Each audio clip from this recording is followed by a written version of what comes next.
What's up, New York? You're here with Kylie Pax, Australia's emotional eating coach. We are here in gorgeous sunny Queensland. Mine is Kylie Pax, and Kylie. I am so excited to be here in Dallas. You're here with Kylie Pax, Australia's emotional eating It's coach. Kylie Pax, Kylie Pax, Australia's emotional eating coach.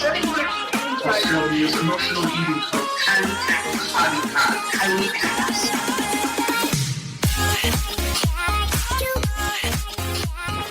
This week's episode of Ditch the Diet podcast is proudly brought to you by Ditch the Diet Online Bootcamp, my 6-week course that I am so proud to share with you. Registration is now open. This course has changed the lives of thousands of women around the globe. It is my 5 foundational steps for breaking free from emotional eating, taking control of your relationship with your body and food for life.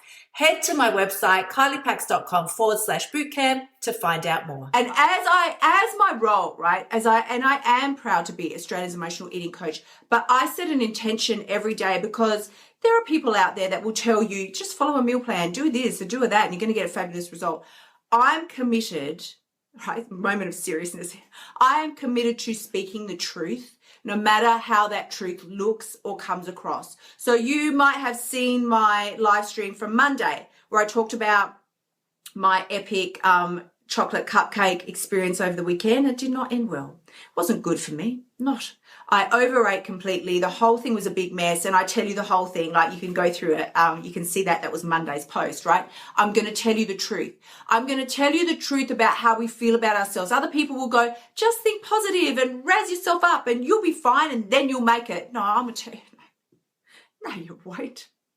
That's garbage. I will tell you the truth. You can pump yourself up all you like. Motivation is only going to carry you so far. If you don't drill down and find out where the self-hatred is coming from, where those beliefs are coming from, why you consistently hold yourself back from making the progress that you want to make, you'll never, ever, never achieve the things that you want to achieve.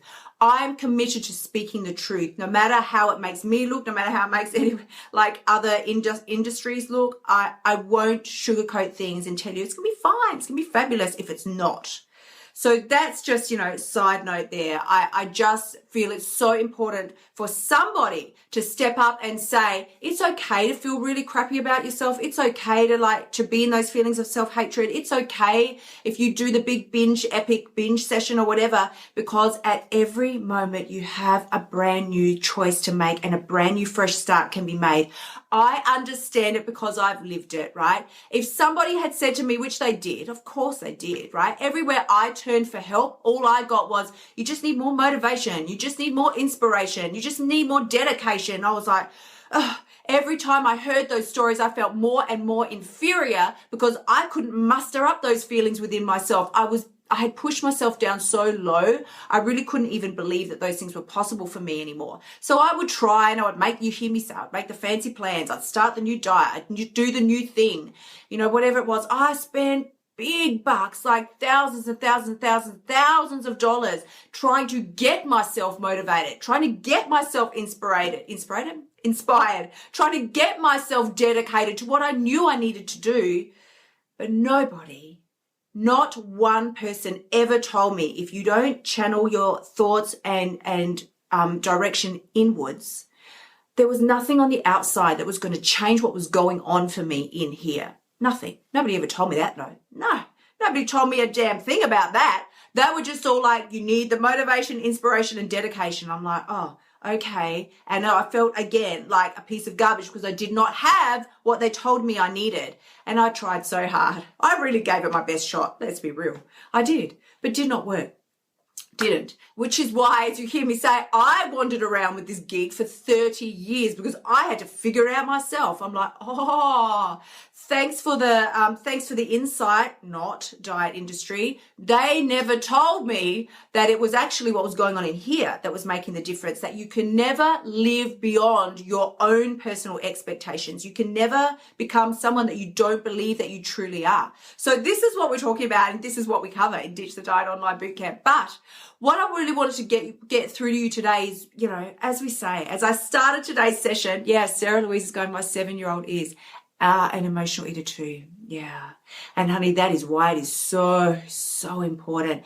As women, men and women on this planet, we have the we have an obligation to be the role models for our next and younger generation. Thinking that if I can just make myself skinny, then, everything will be okay is just not going to cut it.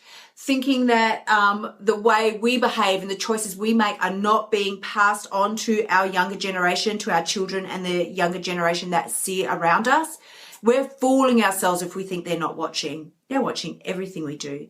They aspire to be like us. So we really do have a responsibility to step up and make ourselves the best that we can be. Living by, excuses, promising yourself you'll start again later, you'll get it right tomorrow, it'll be much easier next week is false and phony.